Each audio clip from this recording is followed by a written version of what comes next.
Hey friends, welcome back to Saneish, the podcast for anyone who's ever wondered if the world has officially gone off the rails.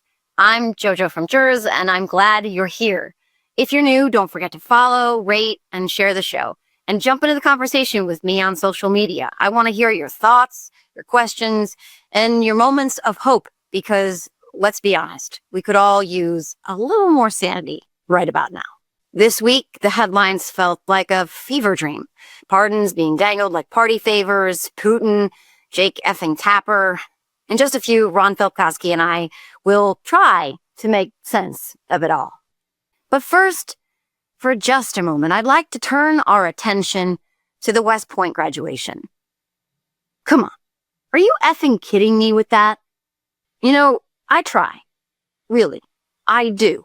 To brace myself for whatever fresh hell is gonna come out of Donald Trump's mouth whenever he's handed a microphone.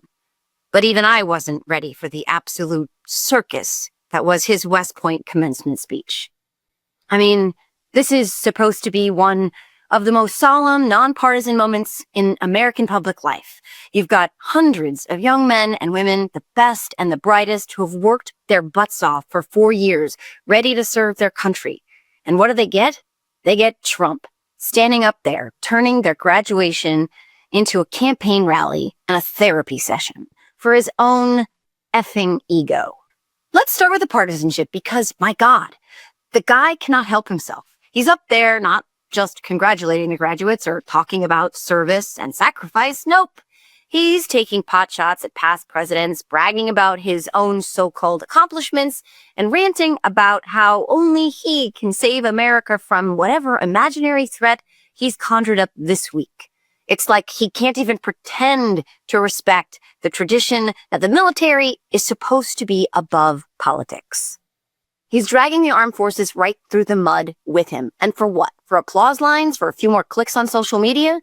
It's embarrassing, it's dangerous, and it's exactly what we've come to expect from a man who thinks every institution in this country exists to serve him.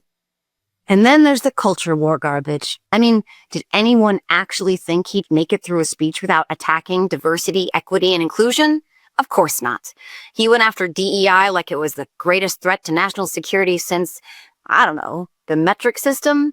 He bragged about gutting DEI offices, banning transgender service members, and basically rolling back every bit of progress we've made toward making the military a place where everyone can serve with dignity. Because in Trump's world, unity apparently means everyone who looks and thinks exactly like me. It's not just petty. It's cruel, and it sends a message to every cadet who doesn't fit his narrow idea of what an American hero looks like. You're not welcome here. And don't even get me started on the trophy wife story.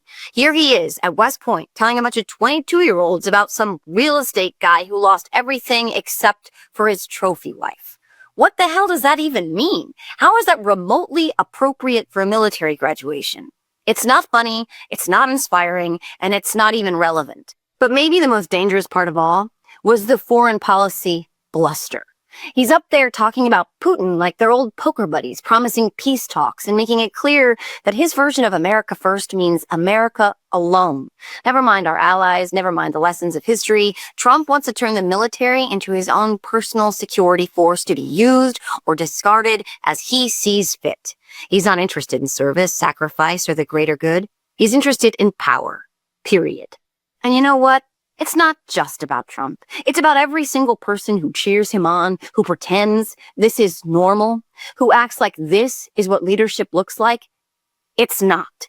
It's a disgrace. It's a betrayal of everything West Point is supposed to stand for. Duty, honor, country. And it's a slap in the face to every graduate who deserve better than to have their big day turned into a punchline. So yeah, I'm angry. I'm angry for those cadets, for their families, for everyone who still believes that some things should be sacred, that some lines shouldn't be crossed. Because if we can't even keep politics out of a West Point graduation, what's left? What's next? Come on. America is better than this. Our military is better than this. And those graduates, they deserve better than Donald Trump's greatest hits and a lecture about trophy wives. They deserve respect. They deserve gratitude. And they deserve a future that isn't defined by one man's ego. Now, let's get Ron Filipkowski in here and really get this party started. Ron Filipkowski is a former Marine criminal defense attorney and state and federal prosecutor who's become one of the most influential political commentators online. As editor-in-chief at MeidasTouch Network, Ron's unique perspective, having been a Republican insider and now a leading watchdog on the rise of MAGA politics, makes him the perfect guest for a week like this. Ron's been following all of it, the pardons, the Putin rhetoric, the latest culture war stunts, and the media's response. He's here to help us make sense of what's really going on and what it means for our democracy. Ron, thank you so much for joining me on Saneish. Let's get into it. I am so excited because anytime I get to talk to my friend Ron, I feel better somehow about all of the insanity. But welcome to my all-new podcast. This one's called Saneish. My friend Ron Filipkowski. Hi, Ron. How are you? Great. Another day of fun and excitement under Donald Trump's America. I mean, it's so much winning. I'm personally sick of it. I don't know if you are, but I just feel like the wins just keep on coming. Yeah, I mean, Putin stopped bombing Ukraine. You know, everything's great. Everything's great in the world. We're making trade deals all over the place. Oh. Everybody wants to be our friend, right? Yeah. You know? Trump's not enriching himself or his family. There's not just blatant corruption. They're not just stealing people off the street and shipping them to Sudan and frickin' Libya and all of that. I mean, I don't even know where you want to start. Like, do you want to start? See, because for me, I know I wanted to really talk to you. I know we have a lot to cover, but I really hit a place this weekend with Memorial Day and the West Point graduation and the Arlington, I don't want to call it a speech, manifesto, rambling, incohesive, like insanity of this 5-time draft dodging son of a bitch who has repeatedly disparaged the men and women of our military and has gutted the VA and has fired more veterans than any other president in our history, who's made it his personal mission to spit on them, about the disrespect of him standing in front of that West Point graduating class in a MAGA hat, period. And then his rambling nonsense at Arlington and the Memorial Day post that was also not at all about our troops. I want to start there because you are a Marine, and I want to talk to you about this and about how it makes you feel. Yeah, I mean, you know, obviously when you serve, it's beaten into you all the time not to be political in any way. And I was in during the middle of the 1988 presidential election, which was George H.W. Bush, right, against Michael Dukakis. So, I mean, in the Marines, pretty much 90%, at least back then, were Republican. You know, it's pretty right in a Marine infantry battalion. So you could tell that a lot of the officers and the higher ups certainly would want to tell us to vote for George Bush, right? They certainly were chomping at the bit to do that. But I can remember them being extremely careful not to ever mention the election, because sometimes they'd have to come out and say, hey, remember to fill out your absentee ballot. How tempting is it for them to stand up and say, and by the way, you know, you probably should vote for George Bush, right? I mean, it'd be easy for them to do to a bunch of young, impressionable Marines, but they did not. You know, they were very, very careful not to do that. So that's always been our military. It's always been very apolitical. And so, yeah, for Trump has politicized the military from day one, because he never, of course, he never served. None of the members of his family ever served. His parents, grandparents, none of them.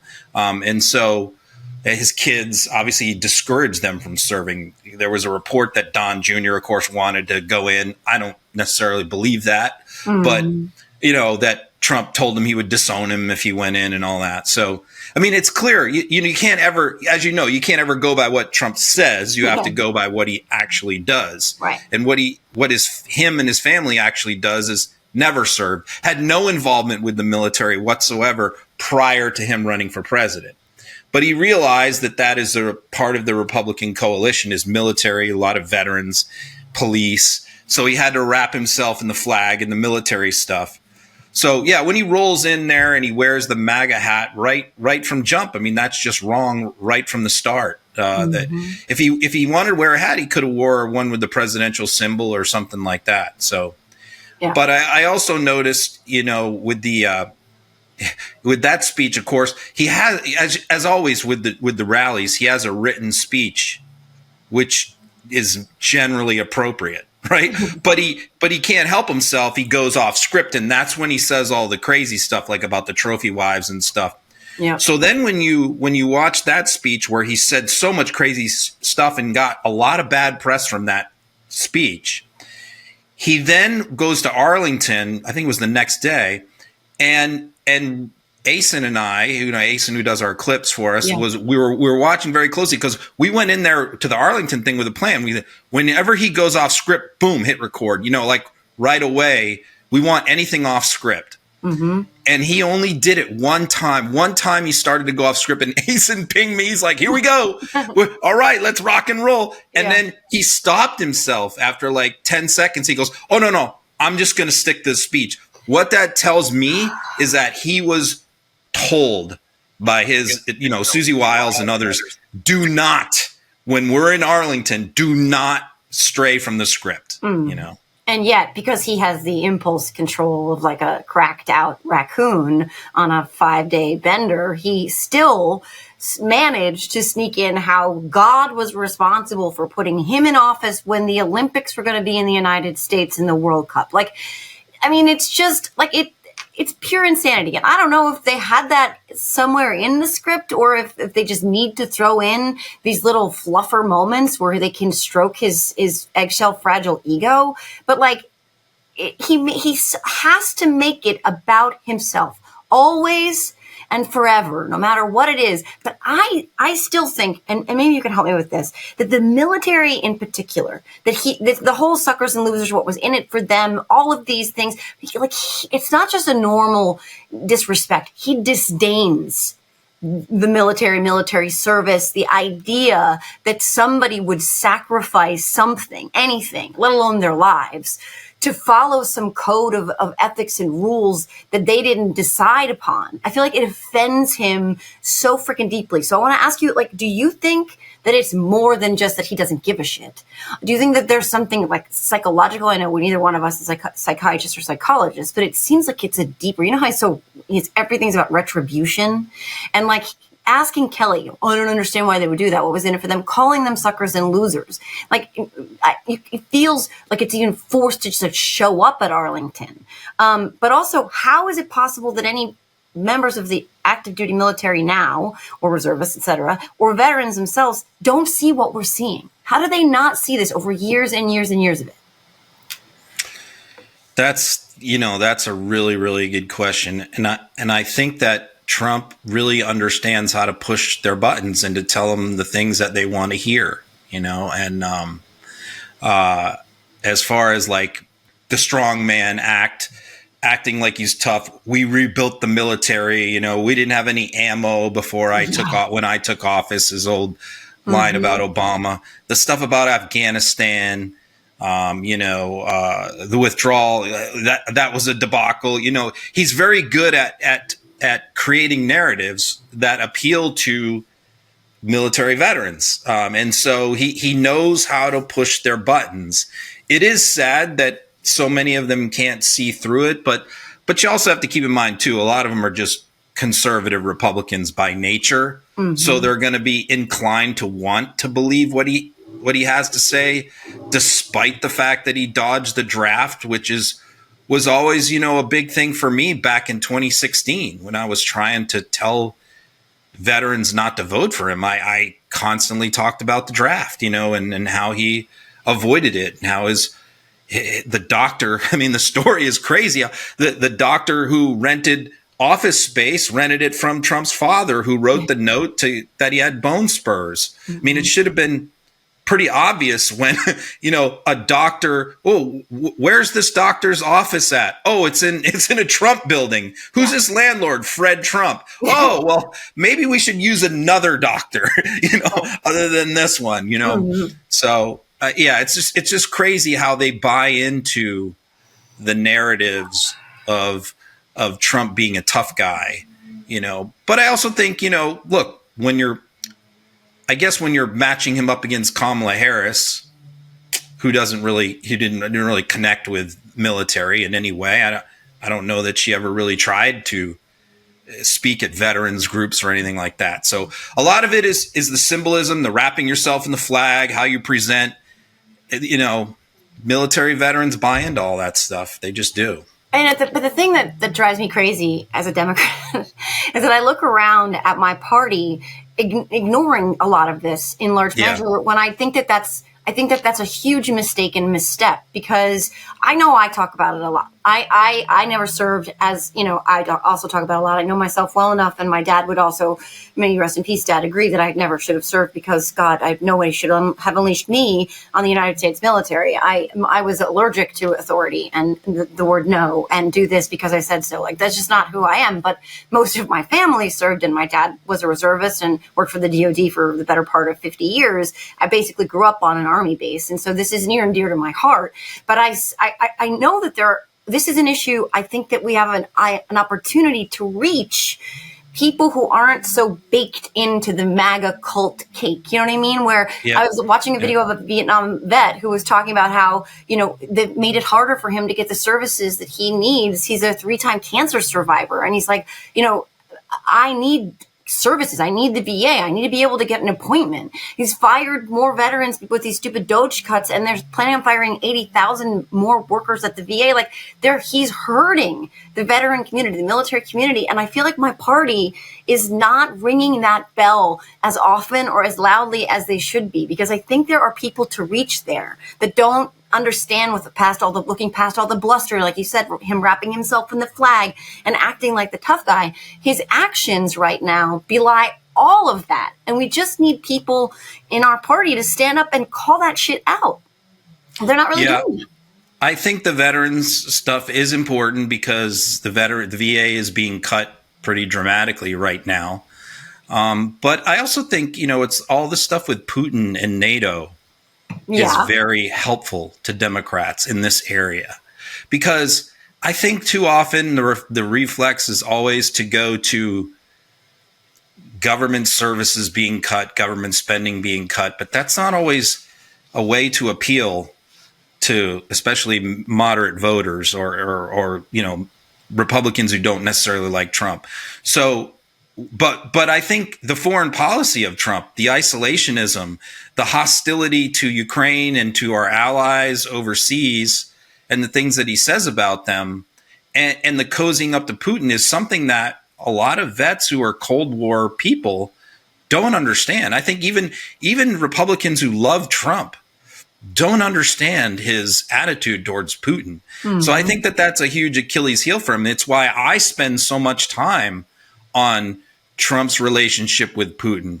I always fear that I'm wearing people out with how much I talk about Ukraine and Russia. But I think it's very, very important because it really exposes Trump as weak on foreign policy, and he's always been weak. Yeah. And an appeaser, and somebody who's easily rolled, somebody who's naive, somebody who is easily manipulated. And a lot of the military vets, they don't view Trump that way. But if you're constantly putting it in front of them, like my montage clip of him doing, I'm going to end the war in 24 hours. Yeah. The reason why I keep reposting that over and over again in a Trumpian way, because that's how they do it. They constantly repeat things over and over again. Democrats tend not to do that. They one-off things, Yeah. But I keep going back to that because it's like in vivid detail, you see the con and you hear him because he says it with such conviction and such like emphasis, like, I guarantee I will end this war. I know exactly how to do it. I have a perfect plan. I can't tell you what it is, but I have this plan. He doesn't prevaricate or equivocate. He doesn't say this is going to be hard. Quite the opposite. So I think, when you marry that up with his praise of Putin and Xi and the North Korean guy, Kim, I think that is stuff that does tend to hurt him. But again, the Democrats have to present an alternative that appeals to these guys.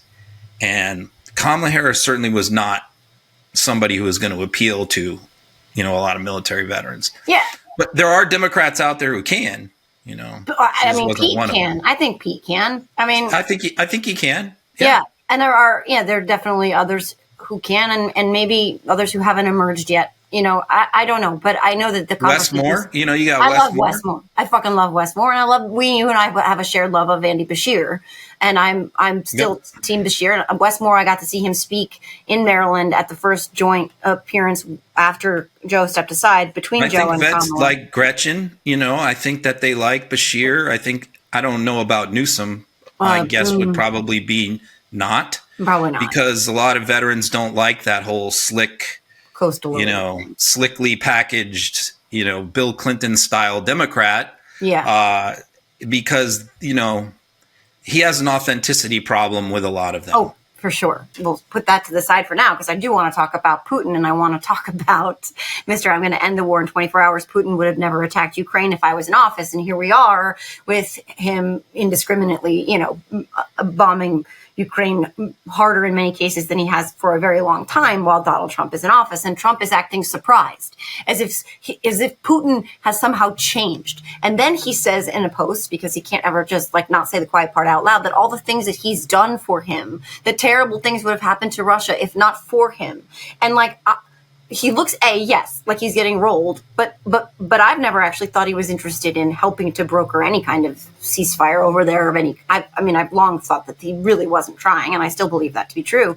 But to act surprised by this, it just shows such ignorance and lack of leadership. No one is surprised. No one on the planet. I have a plastic house plant that is not surprised that Putin is still bombing the Ukrainian people. What is that all about? Is Donald Trump legitimately just waking up and going, wait a minute, this Putin guy isn't who I thought he was? What is that all about? Because his weakness is he's never able to look at things from somebody else's perspective. And so look at it from Putin's perspective, as much as people don't want to do that.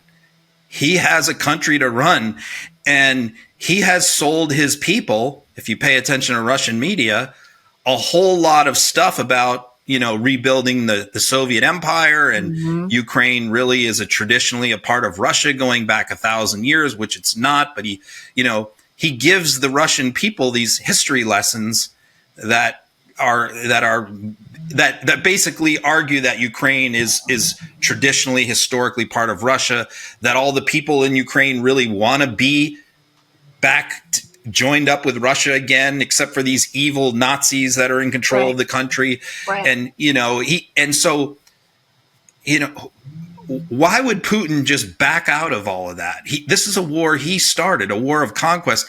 How is he going to save face with his own country, with his own people? They're not robots. He has to convince them that he won. So how does he do that? By ending this war in a way that Ukraine can and Europe can agree to end it. Mm-hmm. But I really think that when Zelensky came to the White House, what Trump was looking to do was find a way, an excuse to blame the failure of peace on Zelensky. Yeah. That was the plan. Yeah. And I think that ambush meeting with Vance and him was designed to try and sell that to the American people and to Republicans in Congress who largely support Ukraine. Mm-hmm. The majority of Republicans in Congress support Ukraine. They don't always speak up, but they do. Yeah. And so he needed to sort of convince them and convince the American people that Zelensky was the problem here, not Putin, because Putin was never going to back down. So that meeting was a disaster. It was a PR disaster. Republicans in Congress called him out. Mm-hmm. The American people, the polls were horrible. I think we're like 80-20 was the polls of people who supported Zelensky coming out of that meeting versus supported Trump. And so I think that was a real bucket of cold water being dumped over Trump's head. I think he did not expect that backlash because they overplayed their hand, the way that they treated him, the way that they acted. You see, if they were smart, they would have just said, but Zelensky has been smart here. You know, he didn't want to sign a dumbass mineral deal, but he renegotiated it. He made it very friendly to his country, and then he signed it. He also signed a ceasefire deal. So as he points out, every time that Trump asks him to do something, he does it. And he does it relatively quickly. He may not always want to do it, but he does. Yeah. And so now you basically, he's given Trump no outs. Right. No outs. He can't blame Ukraine. He can't blame Zelensky. There's no way to do it. So he has to now turn his attention to blaming Putin. And you see how that's going. It's not going especially well. Right. There is a lot more that Trump can do, and there's a lot more that Europe can do. One thing is, and this is a criticism of the Biden administration, because I know they didn't want to expand and have it be a broader war, but they could have allowed Ukraine to have weapons and allowed them to strike inside Russia, but they didn't. They only authorized Ukraine to strike military targets in occupied territory or just over the border. And, you know, you're never going to defeat Russia that way. You're only going to hold them off. But the way you really inflict pain on them is if you launch drone strikes into Moscow, like they're doing to Kyiv. Right. And they've just authorized that this week. Yes. I mean, and that's 3 years it took that Ukraine's been asking for that. Right. And it's going to make a huge difference. And I want to talk about, like you said, you mentioned, you know, most Republican members of Congress support Ukraine and even if they're public about it, which is interesting because I want to talk about Republicans, particularly in the Senate right now. Some of them have been vocal. Well, Chuck Grassley's been ironically vocal about, Mr. President, you know, you have to do something about, you know, the bombing in Ukraine, et cetera.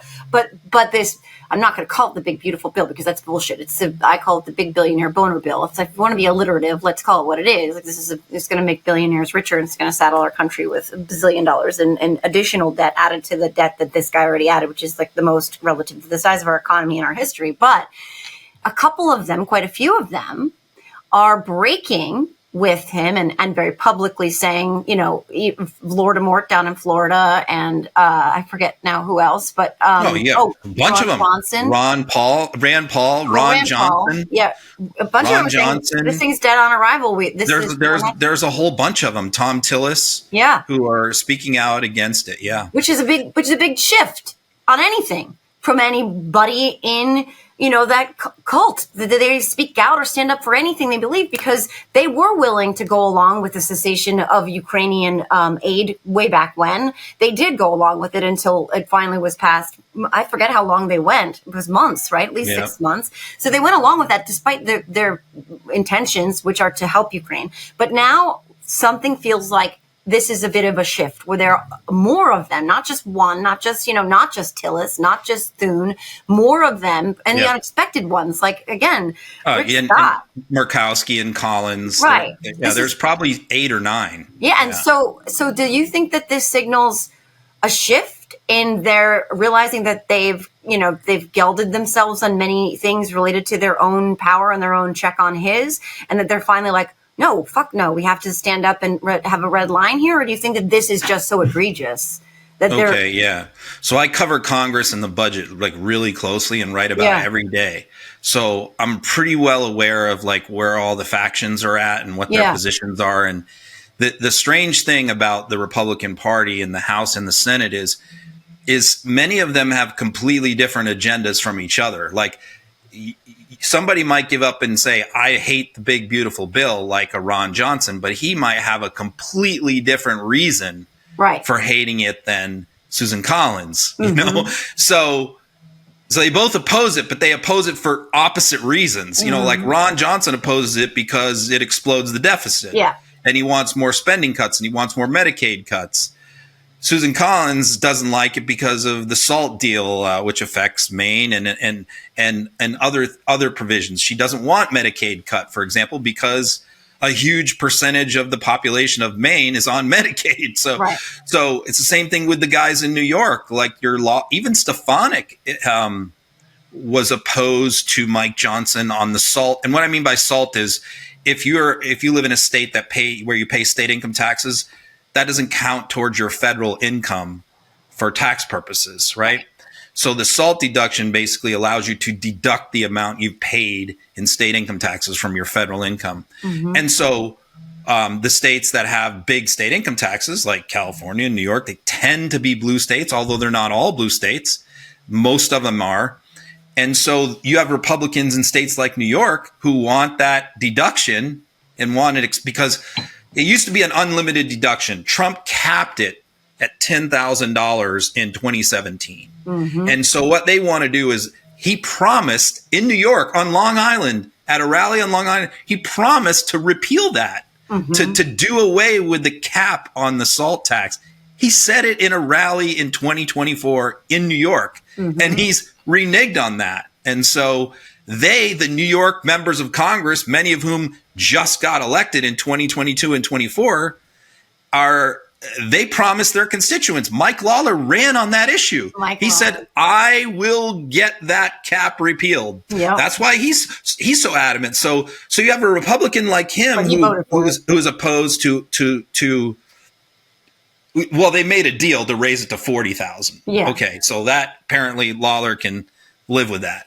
But anyway, that's what I mean. It's like each individual Republican has like who objects to it has a different reason for objecting to it.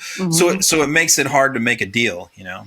Well, but they're more vocal. The thing I'm asking really, like, yes, you're right. But well, the senator, if you look at who's vocal though, it's the senators who are in safe seats and who are not up for re-election for another 4 years. Those are the ones that are doing all the talking. It's not the ones that are like a Tillis, you know, who's up in a year and a half in North Carolina, who's got to be careful, or a Cornyn, you know, who's in Texas, who's desperately afraid that Trump is going to endorse Ken Paxton. Because if Trump endorsed Ken Paxton, it's all over for John Cornyn. So he's got to do everything he can to try and stay on his good side. Same thing with Bill Cassidy in LA and Louisiana. If Trump endorses he's going to get a primary challenger. I think he already has one. And if Trump endorses that person, Cassidy's in big trouble. So those are the guys walking the tightropes. But it's your Rand Pauls Rand Paul will never lose in Kentucky. Same thing with Thomas Massie. Thomas Massie got a Trump endorsed challenger 4 years ago, and he beat him by 70 points. So he's not worried. He just raised what, 25 grand off of Trump going after him on social media because he wouldn't vote for the bill. I think he just fundraised like a shit ton of money. And he's a terrible person, by the way. No offense to his family, but he's a terrible person and I'm not a fan. But, you know, he raised a lot of money. He's safe. You're right. And he's not afraid of Trump, which is, you know, delightful to see anybody doing that. But still, I mean, yes, and Rick Scott just got a new 6-year term. Yeah. You know, so he doesn't care. Right. But this is not going to be passing in any way, shape, or form in the current state that it is in. And I also don't even understand how they get some of this through reconciliation at all. How does most of it pass the Byrd rule? Like that, this is what I just really don't understand. Well, you know it's definitely going to be entering because there's no possible way that the Senate is going to pass the House bill. The House bill was dead on arrival, which is why I thought it was ridiculous for them to be. But of course, you know, Trump declares victory and celebrates everything, no matter if it's a victory or not. But they were all, you know, especially in the House, and congratulating Mike Johnson and patting him on the back. The thing is, if you're passing a budget that you know that everyone in the Senate has already said, even John Thune is like, we're not even taking this up. We're not. Yeah. They're like, you know, Thune was basically like, well, we like a lot of what's in there, but we're not voting for that. You know, right. So it's like, what was the great celebration all about, really? Optics, you know? Right? That's the thing. It's the power of positive thinking, which is like such an origin story for how we got to where we are now with Donald Trump. Is like if you make it look like some big success, just like again, to tie this back to something that bothers the shit out of me, is this fucking small in the pants parade that's going to cost us a pretty penny to celebrate the birthday of the Army, when he doesn't give a single solitary fuck about the Army, but he wants the pomp and circumstance, the appearance of winning, when even if that's not at all true, and even if this is going to saddle our country with more debt, and even if it's going to cause horrible, infrastructure issues in the city of Washington, D.C. that can't sustain freaking tanks and submarines rolling up and down the streets like it's, Pyongyang. Like he doesn't care. He wants the show. He wants the spectacle. He wants, even when they tried to repeal Obamacare in his first shit show, and they had that the Rose Garden. Yeah, I'll never forget it, because it was like this bro fest where freaking Paul Ryan, they're all partying it up. They passed this, and the damn thing doesn't make it through the Senate because of one thumb. Yeah. But they like the optics of it, and he doesn't care. He's pissed down my back and telling me it's raining, and that's what's been happening with him since forever. I mean, that's why everything he has is fake gold. Like, it's just like, this is his modus operandi. Along this line, I want to talk about what Buttigieg said the other day, along with the budget, because he said something that I thought was, that I've been beating the drum on. And, it's a thing is, like, I don't know if he's electable. Like, he certainly should be. The thing that always makes me nervous about him is the fact that he doesn't have, he was transportation secretary. Okay. But before that, his only experience in elective office was a small city mayor. Yeah. So I always hoped that he would be governor or senator. And then I thought, this guy would be a great presidential candidate. So obviously he's running for president. He's already ruled out running for governor of Michigan and Senate. So he's definitely running for president. And he's saying, like, so many things that I love as a moderate centrist Democrat. He just talked about the fact that, like, the border policy was kind of a mess under Biden. And I'm like, I said from day one, if he flipped jobs with Mayorkas, everything would have been different in the Biden administration. If he had been DHS and Mayorkas had been transportation secretary, I think he would have handled the border and immigration completely different,ly would have communicated it better, because Mayorkas didn't communicate it at all. Yeah. And everything would have been different. But on the budget, what he said 2 days ago, I thought was great. He said, look, Democrats have never campaigned or run on deficits and debt.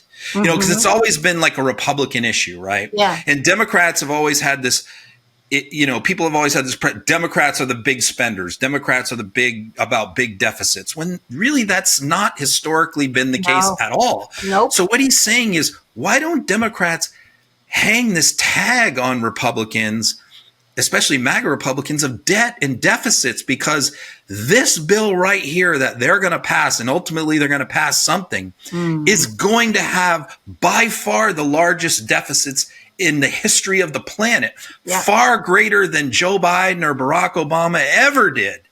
And that is an issue that really resonates, especially with swing voters.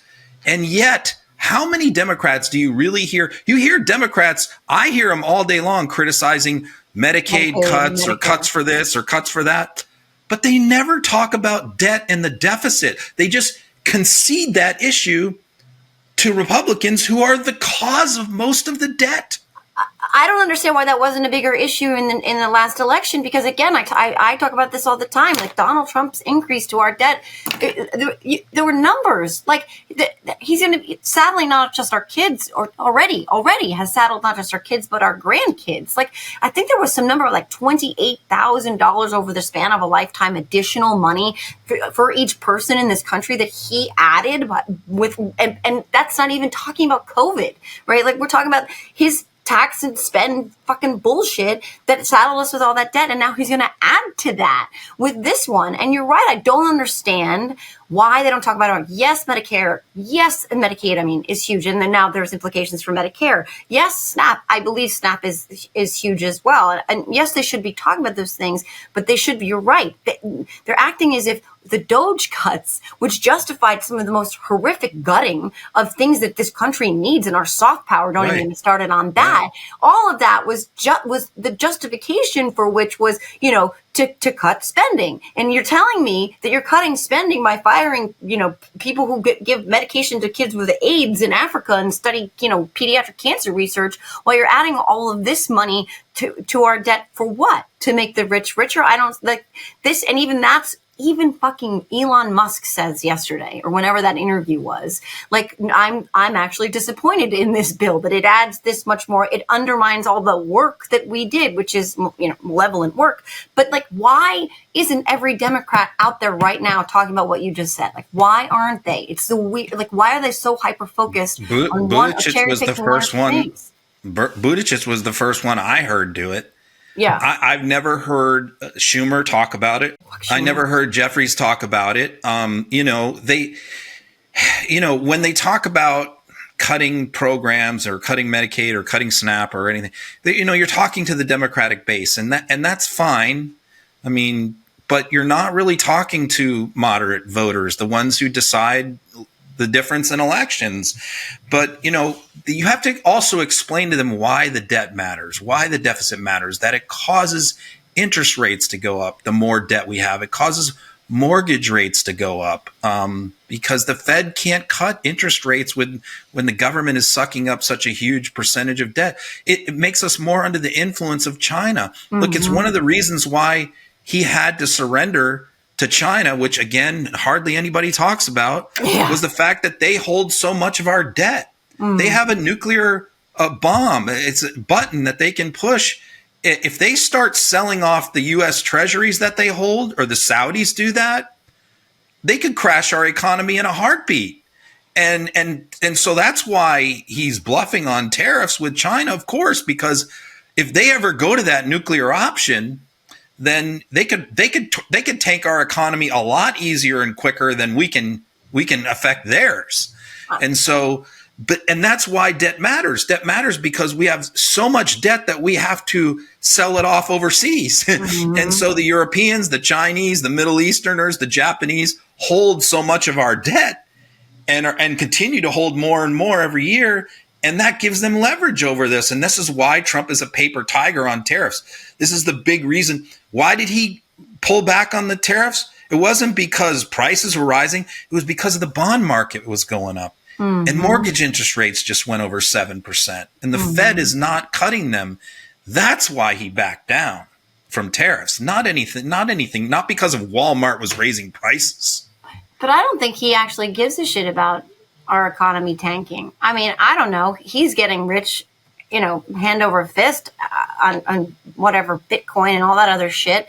I don't think he really cares. I think the optics of it, again, he doesn't like to look like he's tanking the economy. But if he's good enough at gaslighting, and I don't know if you've seen these ads, but my friend Tara Setmayer has seen these ads where they're playing in the DC market where he's this great hero, where it's like they're just trying to propagandize the shit out of it, so that again the reality of what's happening is ignored because of all the bluster. But I don't know if he gives a fucking shit about what happens to our economy, because he's fine. His friends are fine.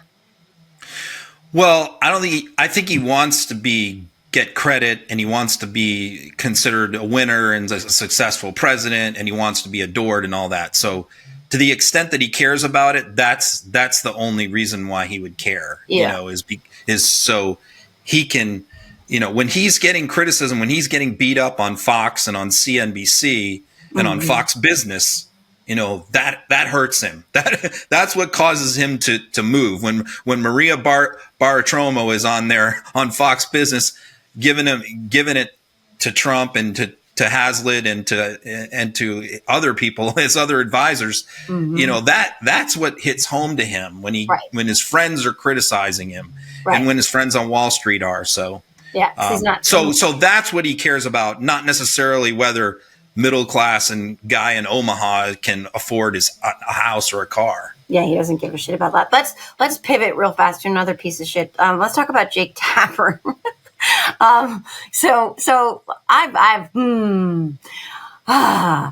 I've been so disgusted by what, in particular, CNN has done with this bullshit book, because they've been peddling it as if it was the basis for news, but really they were just plugs where everybody on every show was like, oh, and now let's get into our colleague's book. You know, Jake Tapper writes about, and now he's going on. He was on Lara Trump, where he tells not Lara Trump, Megyn Kelly, where she asks him about apologizing to Lara Trump, which he says he did over what I believe was rightfully pushing back when she said that Joe Biden was mentally in decline, or she was talking about his mental acuity, and he said, you're not in a position. They were arguing about his stutter, whether he had a stutter or not. Well, also because he thought she was making a broader implication about Joe Biden's mental fitness, period. And he said, you're not in a position, you're not a doctor, you can't do that. Right. He was, I believe, standing on what I then thought was fair grounds, right? So he got a lot of pushback for that, and now he's doing the apology tour. So he says first to Megyn Kelly that he did apologize to Lara Trump, and then Lara Trump, who doesn't give a fuck. I mean, you can't tell because her face doesn't move.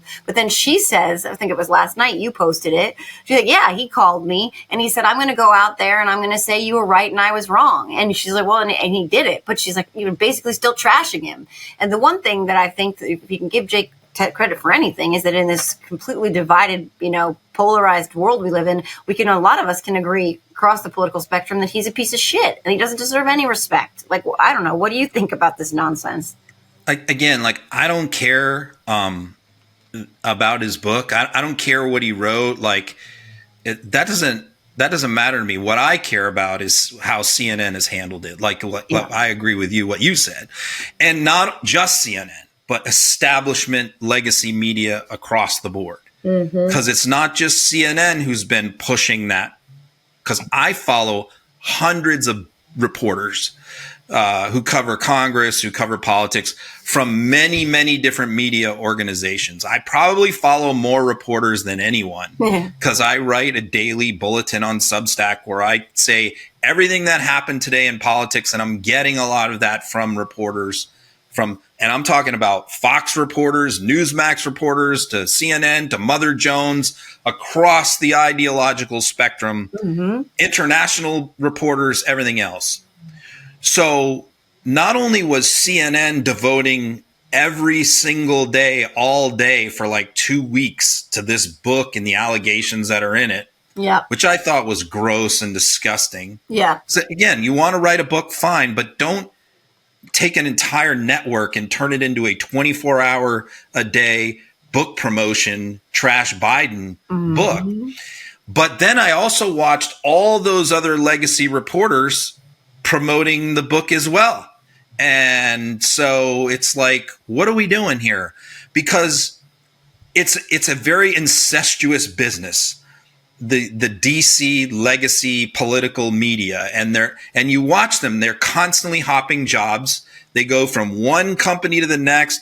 Hey, I'm at Axios today, and 6 months later, big announcement, I'm at CNN. So they're always looking for their next job and their next promotion or their next bailout place when their company goes belly up, and so they're always looking to build bridges with other people. And Tapper is an influential guy, as is Alex Thompson at Axios, the co-author.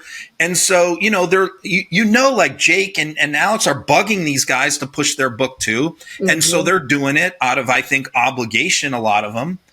So what this results in is at a time when Donald Trump is doing so much insane shit every single day, unprecedented stuff, 10 times worse than his first term, we have an entire mainstream legacy media ecosystem taking 2-3 weeks off to rehash Joe Biden's behavior in 2023. And it's that's what makes me mad. Not his book, not what he wrote, whatever he wants to put in it. I don't care about any of that. What I care is that the entire media ecosystem was hijacked at a critical time to do book promotion. That's the first part. And the second part is all these Democrats that we need to win elections to help push back and do some oversight in 2026 and 2028 are getting peppered with questions about this stupid ass book. What did you know and when did you know it? And it's why are we doing this? We're not only not covering Trump adequately, but we're also trying to wreck young Democrats who are like in their 30s and 40s that are running for office in the future over this book. And that's what makes me mad.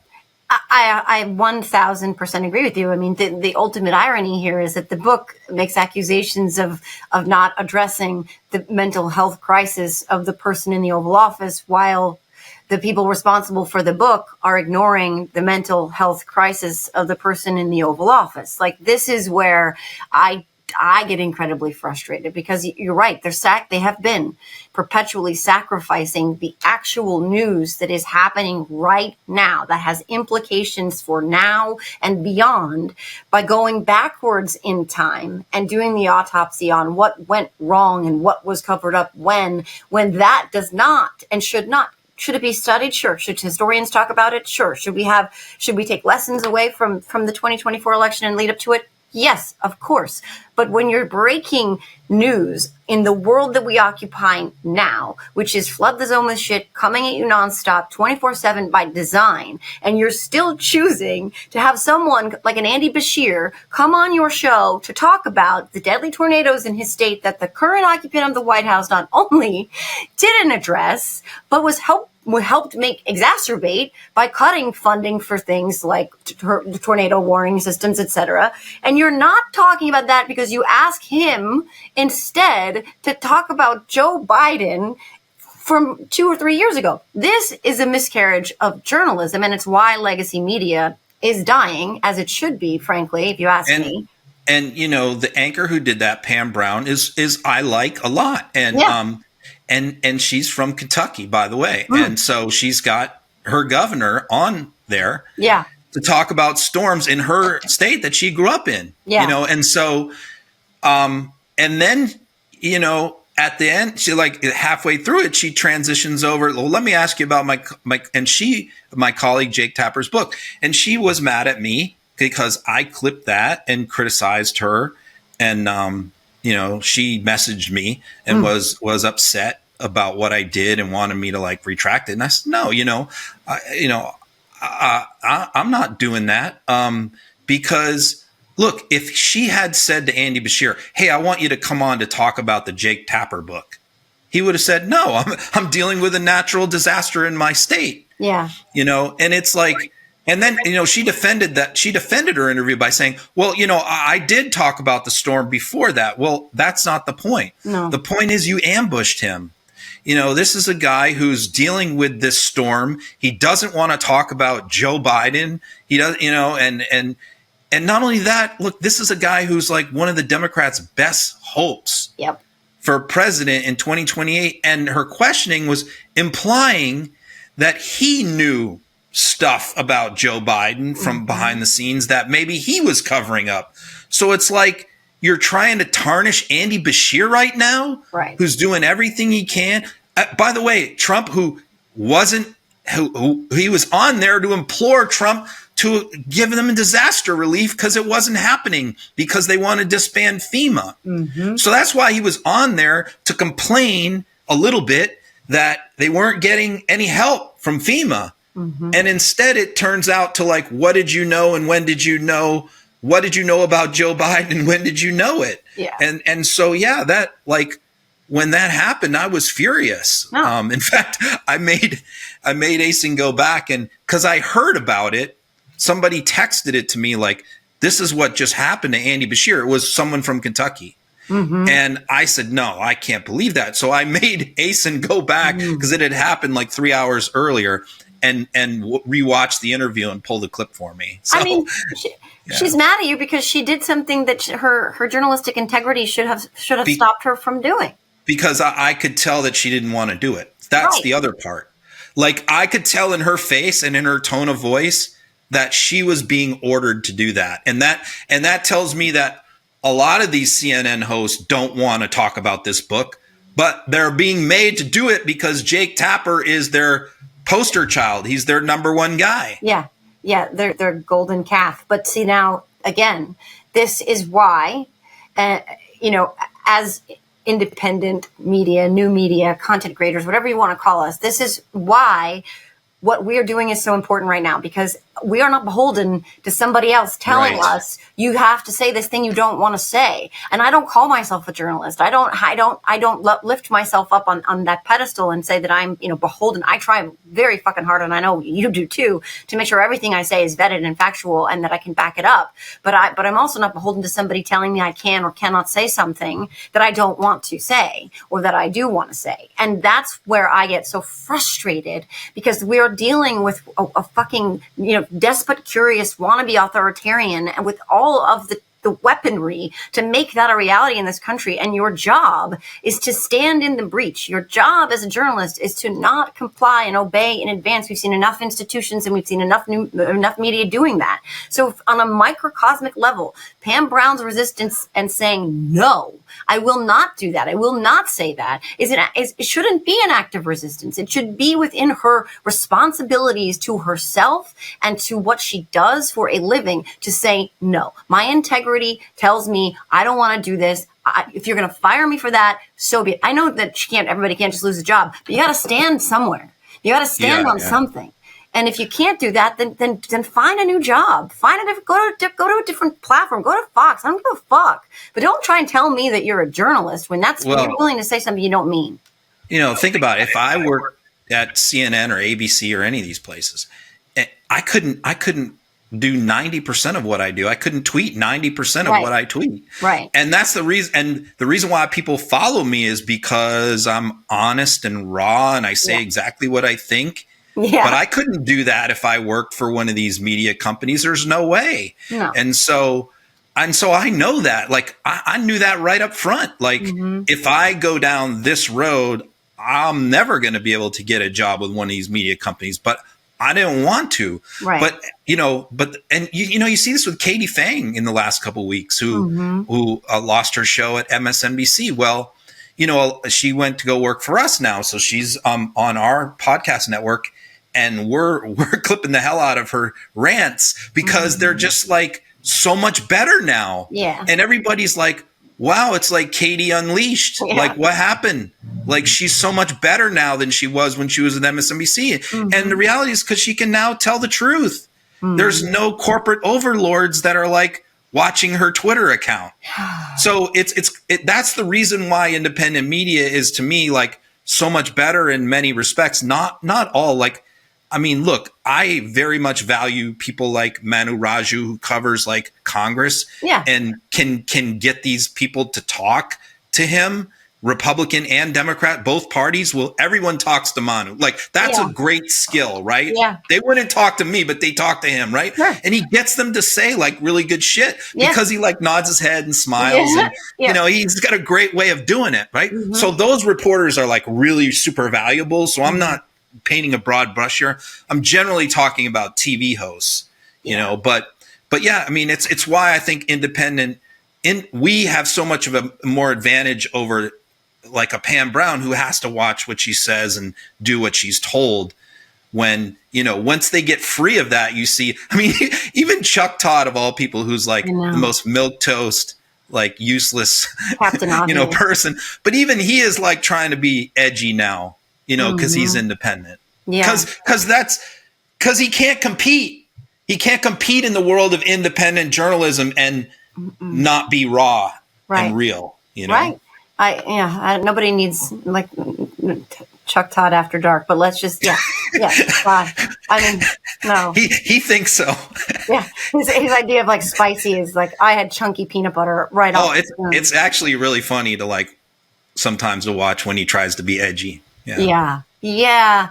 No, nobody needs that, Chuck. Like, literally nobody needs that. Jim Acosta, I love Jim too. But like, I actually went out with a group for dinner with Jim, and I'm like, he's just so nice. Like, when he called them like Bullshit Factory, it was like, that was about as spicy as you're going to ever get from Jim Acosta. He's like just a genuinely like nice guy. You know what I mean? It's like, but his Unleashed is also very funny to watch because he can also be himself, his authentic self. And that's also the difference. Again, going back to Pam Brown, who I'm sure is a very fine person, and I'm sure she has integrity. I just think that when you're willing, I get it, everybody needs to, get a paycheck, but when you're willing to sacrifice your authenticity and your integrity, to help somebody else make a buck, then you lose my respect. But what you do, sir, as I've told you many times, is so fucking important, and I'm so grateful for it. Not only are you out there, you and Asen, clipping like motherfuckers, because I probably retweet you or quote tweet you about 15 times a day, both of you combined, but probably independently it's 15. But you're also doing this newsletter that is like the hardest working thing in all of social media. I don't know how you do it. It is so much work. Like, people who read it, and I average about 370,000 a day of people who read it. So in 6 months, so it's a lot, but like, they don't even know, like, it's literally like 14 hours a day I spend on that. And because I wanted to create something that like no one had ever done before, like totally unique. No one had ever tried before, because it would be impossible for anyone else to do.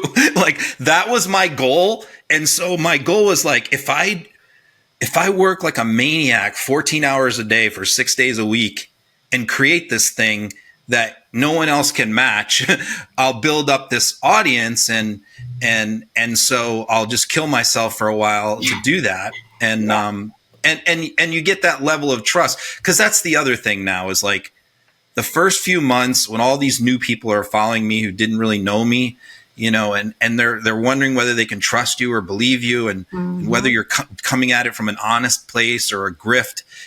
We all get that, right? Yeah. Accused of being, whatever, ulterior motives.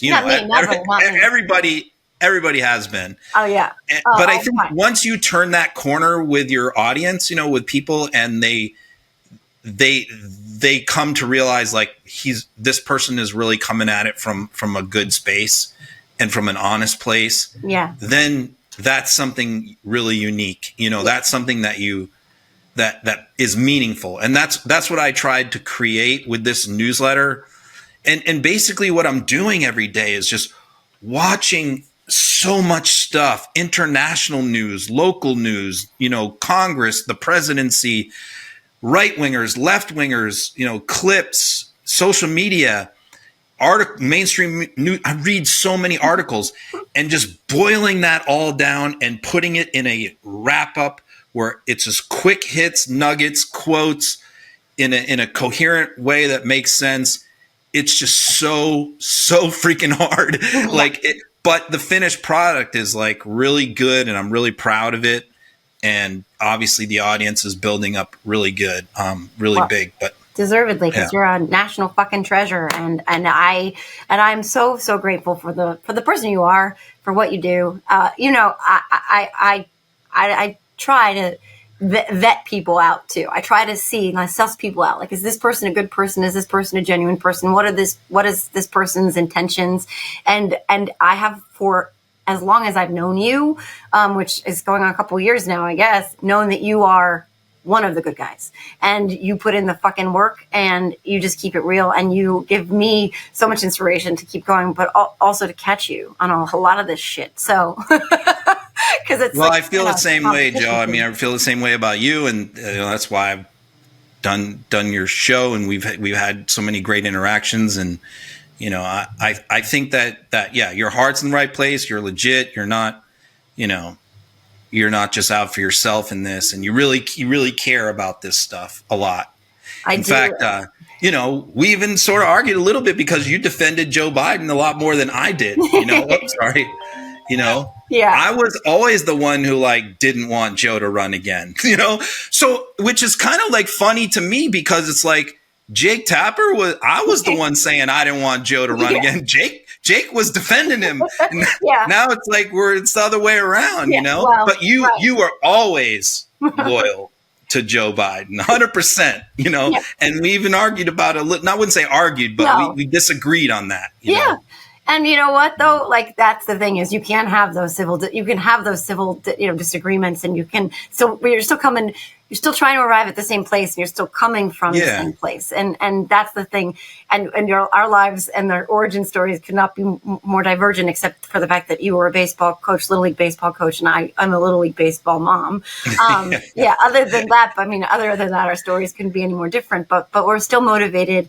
Truly, I know this about you. You're motivated by actually like making this the country that we know we can be. And it's not like you're motivated by your self-interest. It's the interest of the whole. So that's what I appreciate. Not just that you're honest and real and you tell it like it is, and you make me laugh all the time. But it's that I know what's behind all of this, and I thank you for all that. Humor is important. Oh, fuck yeah. You know, we both use it because, you know, it's a dark subject. And the times that I get most frustrated are when Democrats are talking about giving up. Yeah. The activists, grassroots people, when they say this is just too much, it's too overwhelming, I'm getting so depressed, I'm getting so overwhelmed, we're never going to turn this around, the country's lost. Yeah. You know, I think it's a big part of responsibility for us, you know, for you and me and Meidas and people like us to push back on that and to, you know, keep people going and is trying to keep people's chin up, keeping people, as bad as everything is, you know, trying to give them some hope and not false hope and not BS, you know, but, you know, it will get better. We made it through a civil war. We made it through world wars. We made it through the civil rights movement, political assassinations. We'll get through this as long as we all stick together and we don't quit and we don't give up. And so I think humor is a big part of that. Yeah. You know, when you're covering Donald Trump every day and you're reporting on him, if you don't make fun of him and goof on him and make people laugh, you know, they're gonna walk away. Yeah, because it is exhausting. Yeah, and they do give us plenty of material. Thank you as always. It's so good to see you. It's so good to see you. You too. That's it for this episode of Saneish. Huge thanks to Ron Filipkowski for sharing his insights, his legal expertise, and his relentless dedication to holding power to account. If you enjoyed today's conversation, please take a moment to rate, follow, and share Saneish with your friends. Your support helps us keep these honest conversations going and brings a little more sanity to the world, one episode at a time. Don't forget to connect with me on social media. I'm at Jojo from Jers everywhere. Let me know what you thought of today's episode, what's keeping you sane-ish, and what you want to hear more about in the weeks ahead. Thanks for listening, and until next time, stay strong, stay sane-ish, and take care of each other.